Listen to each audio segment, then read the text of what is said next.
മക്കൾസ്, ബാബു സാറാണേ. എല്ലാവർക്കും ഹിന്ദിയുടെ ചെറിയൊരു വീഡിയോയിലേക്ക് സ്വാഗതം.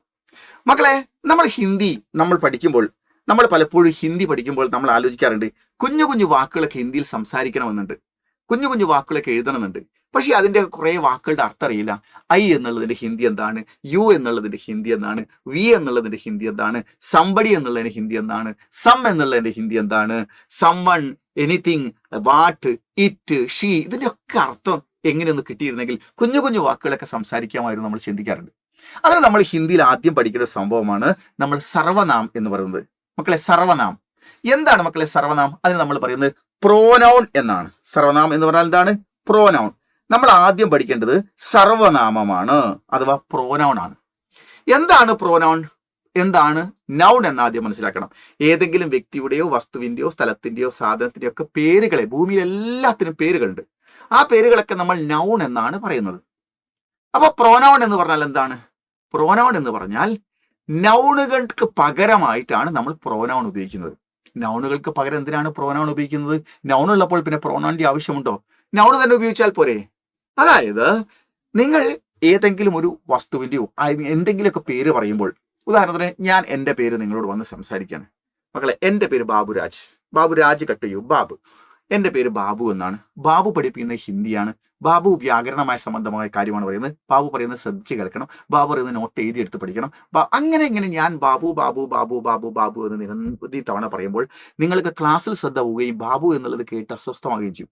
എൻ്റെ പേര് ആവർത്തിക്കുന്ന സമയത്ത് നിങ്ങൾക്ക് വല്ലാത്ത അസ്വസ്ഥത ഉണ്ടാകുന്നുണ്ട്. ഇതുപോലെ നിങ്ങളെ പേര് ആവർത്തിക്കുമ്പോൾ മറ്റുള്ളവർക്ക് അസ്വസ്ഥത ഉണ്ടാവും. അപ്പോ എൻ്റെ പേരിന് പകരം ഞാൻ ബാബു ബാബു ബാബു ബാബു എന്ന് ആവർത്തിച്ചാൽ കുറെ നിങ്ങൾക്ക് ബോറടിക്കുന്നുള്ളതുകൊണ്ട് ഇനി ഞാൻ പിന്നീട് ആ ബോറടി മാറ്റാൻ രാമു രാമു രാമു എന്ന് എനിക്ക് എന്നെ കൊണ്ട് പറയാൻ പറ്റുമോ?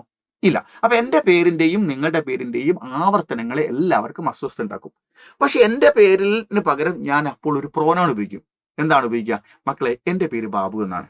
ഞാൻ ഹിന്ദിയാണ് പഠിപ്പിക്കുന്നത്. ഞാൻ ഹിന്ദിയിലെ കുഞ്ഞു കുഞ്ഞു ഗ്രാമറുകളാണ് പഠിപ്പിക്കുന്നത്. ഞാൻ പറയുന്ന കാര്യങ്ങൾ നിങ്ങൾ ശ്രദ്ധിച്ച് കേൾക്കണം. ഞാൻ പറയുന്ന കാര്യങ്ങൾ നോട്ടുകൾ എഴുതുക. അങ്ങനെ ഞാൻ എത്ര ഞാൻ എന്ന് ആവർത്തിച്ചാലും അത് നിങ്ങൾക്ക് ഒരു അസ്വസ്ഥത ഉണ്ടാക്കിയില്ല. അത് നിങ്ങൾക്ക് കേൾക്കുന്ന ഫീലിംഗ് പോലും ഉണ്ടാവില്ല.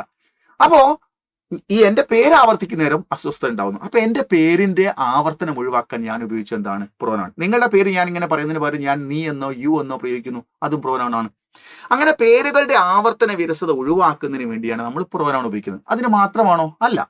നമുക്ക് പേരറിയാത്ത ഒരുപാട് സംഭവങ്ങളും വ്യക്തികളും വസ്തുക്കളൊക്കെ ഉണ്ട്. അതിനെക്കുറിച്ച് നമുക്ക് ഇൻട്രൊഡ്യൂസ് ചെയ്യേണ്ടി വന്നാൽ നമ്മൾ എന്ത് ചെയ്യും? അവിടെ നമ്മൾ ഹെൽപ്പിന് പ്രോനൗൺ ഉപയോഗിക്കും. ഒരാൾ അതിൽ നടന്നു പോകുന്നു. അവൻ നടന്നു പോകുന്ന സമയത്ത് ഞാൻ പറയാണ് നിങ്ങളോട്, അവനെ ഒന്ന് വിളിക്കുന്നു. നിങ്ങൾ കേട്ടിട്ട് എടോ അവനെ ഇവിടെ വരൂ എന്ന് പറയോ? ഇല്ല. അവന് മറ്റൊരു പേരുണ്ട്. അപ്പൊ നിങ്ങൾ നൽകിയ ഹലോ വൈഷ് ഒന്നിവിടെ വരും. അപ്പൊ അവൻ എന്ന് ഞാൻ പറഞ്ഞത് അയാളുടെ പേര് അവൻ എന്നുള്ളതായ കൊണ്ടല്ല. അവൻ, അവൾ, അത്, ഇത് എന്നൊക്കെ നമ്മൾ പറയുന്നത് ആ പേര് ഒരു പക്ഷേ അറിയുമെങ്കിൽ അത് ആവർത്തിക്കുന്നത് ഒഴിവാക്കാനും അറിയില്ലെങ്കിൽ അതിനെ തിരിച്ചറിയാൻ വേണ്ടി പകരം ഒരു പേര് വെക്കാനുമാണ്. അപ്പൊ സർവനാമം എന്ന് പറഞ്ഞാൽ എന്താണ്? സർവനാമം എന്ന് പറഞ്ഞാൽ ഇങ്ങനെയാണ്: നാം കെ പേരിന്റെ പുനരാവർത്തൻ, റിപ്പീറ്റേഷൻ, ദൂർ കർണേ, ദൂരീകരിക്കാനോ, യാ അല്ലെങ്കിൽ നാം കെ ബദലെ, പേരിന് പകരമായിട്ടോ, പ്രയുക്ത് ഹോനെ വാലെ, പ്രയോഗിക്കപ്പെടുന്ന, അതായത് പേര് അറിയില്ലെങ്കിൽ അതിന് പകരമായിട്ട് ഉപയോഗിക്കപ്പെടുന്ന ശബ്ദക്കോ, വാക്കിനെ സർവനാം കാത്തെ, സർവനാമം എന്ന് പറയുന്നു. ഇത് പഠിച്ചാൽ നമുക്ക് എല്ലാ സംഭവങ്ങളും സെറ്റാവും. അതായത് അത് ആകെ 15 എണ്ണേ ഉള്ളൂ. അങ്ങനെയാണ് നമുക്ക് സംസാരിക്കാൻ വേണ്ടി ഒരു തടസ്സവും നമുക്ക് അനുഭവപ്പെടില്ല. അത് ഏതൊക്കെയാണോ നോക്കൂ: മേം, തൂ, തും, ഹം, ആപ്, 5 എണ്ണായി. വഹ്, യഹ്, വേ, യേ, കോൻ, പിന്നീട് 5 എണ്ണായി. കോയി, ജോ, സോ, കുച്ച്, കിയ. ഇത്രയും പഠിച്ചു കഴിഞ്ഞാൽ നമുക്ക് ഇത്തരം പ്രശ്നങ്ങൾക്കെല്ലാം പരിഹാരമായി.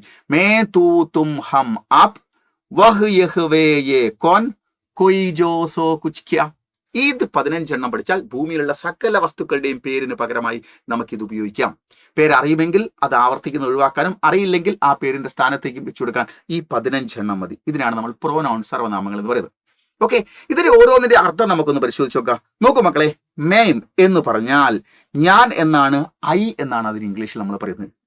തൂ എന്ന് പറഞ്ഞാൽ നീയാണ്, യു എന്നാണ് നമ്മൾ ഉപയോഗിക്കുന്നത്. അടുത്തത് തും എന്ന് പറഞ്ഞാൽ നിങ്ങളാണ്, അതിനും ഇംഗ്ലീഷിൽ നമ്മൾ യു എന്നാണ് ഉപയോഗിക്കുന്നത്. ഓക്കെ, നീ എന്നുള്ളതിനും നിങ്ങൾ എന്നുള്ളതിനും നമ്മൾ പ്രത്യേകമായിട്ട്. തൂ എന്നുള്ളത് നമ്മുടെ തൂ എന്നുള്ളത് നമ്മൾ നീ എന്നൊരാളെ അഭിസംബോധന ചെയ്യുന്നത്, നമ്മളെക്കാൾ പ്രായം കുറവുള്ള ഒരാളെയാണ് നമ്മൾ നീ എന്ന് ഹിന്ദിയിൽ നമ്മൾ പറയുന്നത്. മലയാളത്തിലും അങ്ങനെയാണ്. തും എന്ന് പറയുന്ന സമയത്ത് നമ്മുടെ സമപ്രായക്കാരും അതിന് കുറച്ച് മുകളിലോട്ടുള്ളവരൊക്കെ നമുക്ക് നിങ്ങൾ എന്നാണ് ഉപയോഗിക്കുക. അവിടെ നമ്മൾ ഇംഗ്ലീഷിൽ യു എന്നാണ് ഉപയോഗിക്കുന്നത്. പിന്നെ നമ്മൾ നോക്കൂ, ഹം എന്ന് പറഞ്ഞാൽ ഞങ്ങളെന്നും നമ്മളെന്നും നാം എന്നും വി എന്നും അസ് എന്നൊക്കെയാണ് നമ്മൾ ഉപയോഗിക്കുന്നത്. ഇനി ആപ്പിലേക്ക് വരുന്ന സമയത്ത് ആപ്പ് എന്ന് പറഞ്ഞാൽ മലയാളത്തിൽ താങ്കൾ എന്നാണ്. അതിൽ നമ്മൾ ഇംഗ്ലീഷിൽ യു എന്നാണ് പറയുന്നത്. നീ എന്നുള്ളതിന് യു, നിങ്ങൾ എന്നുള്ളതിന് യു, താങ്കൾ എന്നുള്ളതിന് യു എന്നാണ് ഉപയോഗിക്കുന്നത്. നമ്മുടെ പ്രായത്തെക്കാൾ കുറവുള്ളവരെ നമ്മൾ മലയാളത്തിൽ നീ എന്ന്, അതായത് ഹിന്ദിയിൽ തു എന്ന് പ്രയോഗിക്കുന്നു. നമ്മുടെ സമപ്രായക്കാരെയും കുറച്ച് മുകളിലോട്ടുള്ളവരെയൊക്കെ നമ്മൾ വിളിക്കുന്നത് തും എന്ന പ്രയോഗമാണ് അവിടെ നടത്തുന്നത്. ഇനി നമ്മൾ വളരെയധികം റെസ്പെക്ട് ചെയ്യേണ്ട ആളുകളുണ്ടല്ലോ, വലിയ ആ മഹാന്മാരും വലിയ ആളുകൾ, ഗുരുനാഥന്മാർ, രക്ഷിതാക്കൾ, അങ്ങനെ വലിയ ഓഫീസേഴ്സ്, അങ്ങനെയുള്ള ആളുകൾ ആദരിക്കപ്പെടുന്ന എല്ലാ വ്യക്തികളെയും നമ്മൾ എന്താണ് താങ്കൾ എന്ന പ്രയോഗത്തിന് വേണ്ടി നമ്മൾ ആപ്പ് എന്നാണ് ഉപയോഗിക്കുന്നത്.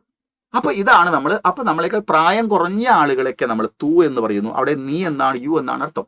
നമ്മളെക്കാൾ പ്രായം കുറച്ച് ലെവൽ, നമ്മളെ പ്രായത്തിൽ ലെവലുള്ളവരും കുറച്ച് കൂടുതലൊക്കെ പ്രായമുള്ള ആളെയൊക്കെ നമ്മൾ നിങ്ങളെന്ന് കുറച്ചുകൂടി റെസ്പെക്ട് കൊടുക്കും. പിന്നെ ഏറ്റവും കൂടുതൽ റെസ്പെക്റ്റ് ആയിട്ട് നമ്മൾ ആപ്പ് എന്നാണ് ഉപയോഗിക്കുന്നത്. ഓക്കെ, അപ്പൊ നമ്മൾ മേം, ഞാൻ, ഐ, തു, നീ ആണ് യു, തും യു ആണ് നിങ്ങൾ എന്ന് വരുന്നുണ്ട്. ഹം എന്ന് പറഞ്ഞാൽ ഞങ്ങൾ, നമ്മൾ, നാം, വി, അസ് ഒക്കെ വരുന്നു. ആപ്പ് എന്ന് പറഞ്ഞാൽ താങ്കൾ, യു. ഓക്കെ, ഇതാണ്. ഇനി നമ്മൾ മനസ്സിലാക്കേണ്ടത് അടുത്ത് നമ്മൾ വഹ് എന്ന് പറഞ്ഞാൽ അവൻ, അവൾ, അത്, ആ, ഇതിനൊക്കെ നമ്മൾ വഹ് എന്ന് പ്രയോഗിക്കും. അതായത് എന്താണ് ഹി, ഷീ, ദാറ്റ്, ഇവയ്ക്കൊക്കെ നമ്മൾ അത് ഉപയോഗിക്കാം. അടുത്ത യഹ് ആണ്. ഇവൻ എന്നും അവൻ, അവൾ, അത് ആണ് വഹാണെങ്കിൽ ഇവൻ, ഇവൾ, ഇത്, അത് ഇവൻ, ഇവൾ, ഇത്, ഈക്ക് നമ്മൾ യഹ് ആണ് ഉപയോഗിക്കുന്നത്. ഓക്കെ, ഹി, ഷീ, ഇറ്റ് എന്ന വാക്കുകൾക്ക് ഉപയോഗിക്കും. അടുത്ത നമ്മൾ വേ ആണ്. വേ എന്ന് പറഞ്ഞാൽ അവർ, അദ്ദേഹം എന്നാണ്. ദേ, ഹി എന്നൊക്കെ ഉപയോഗിക്കുന്നു. ഓക്കെ, പിന്നെ എ ഉപയോഗിക്കുന്നു. ഇവർ, ഇദ്ദേഹം, ദേ, ഹി ഉപയോഗിക്കുന്നു. കോൻ എന്ന് പറഞ്ഞാൽ ആര്, ഏത്, ഹൂ, വിച്ച് എന്ന അർത്ഥത്തിനാണ് നമ്മൾ കോൻ എന്ന വാക്ക് ഉപയോഗിക്കുന്നത്. അത് കഴിഞ്ഞാൽ നമ്മൾ അടുത്തത് ലാസ്റ്റ് നമ്മൾ വരുന്നത് ഇതാണ് കോയി. കോൻ എന്ന് പറഞ്ഞാൽ ആര്, ഏത്. കോയി എന്ന് പറഞ്ഞാൽ ആരോ, ഏതോ, സംബടി, സംവൺ, സംതിങ് എന്നൊക്കെ പറയാൻ വേണ്ടി നമ്മൾ ഉപയോഗിക്കുന്നതാണ് കോയി എന്നുള്ളത്. ഈ അർത്ഥങ്ങളൊക്കെ വേണ്ടിയിട്ട് നമ്മൾ ഉപയോഗിക്കാം. ജോ, ഏതൊരു, ഏതൊന്ന്, അല്ലേ എന്ന വാക്കുകൾക്ക് ഉപയോഗിക്കാം. പിന്നെ സോ എന്ന് നമ്മൾ യാതൊരു, യാതൊന്ന് എന്നാണ് നമ്മൾ ഉപയോഗിക്കുന്നത്. കുച്ച് എന്ന് പറഞ്ഞാൽ കുറച്ചാണ്, സം ആണ്.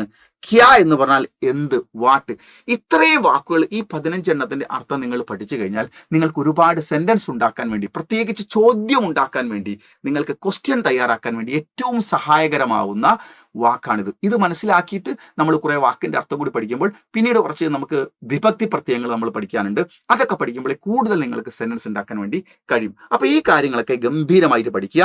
എന്നിട്ട് നമുക്ക് സെറ്റാക്കാം ഹിന്ദി. ഈ കുഞ്ഞു കാര്യങ്ങൾ പഠിച്ച് സെറ്റാക്കുക. ഇത് പിന്നെ മറന്നു പോകാൻ പാടില്ല. ഇതൊക്കെ നമുക്ക് കൂടുതൽ പഠിക്കാൻ വേണ്ടി നിങ്ങൾ നമ്മുടെ യോദ്ധ ബാച്ചിൽ ജോയിൻ ചെയ്യുക. ഗംഭീരമായിട്ട് പഠിച്ച് നമുക്ക് ഹിന്ദിയിൽ ഫുൾ മാർക്ക് വാങ്ങാം. Okay, by.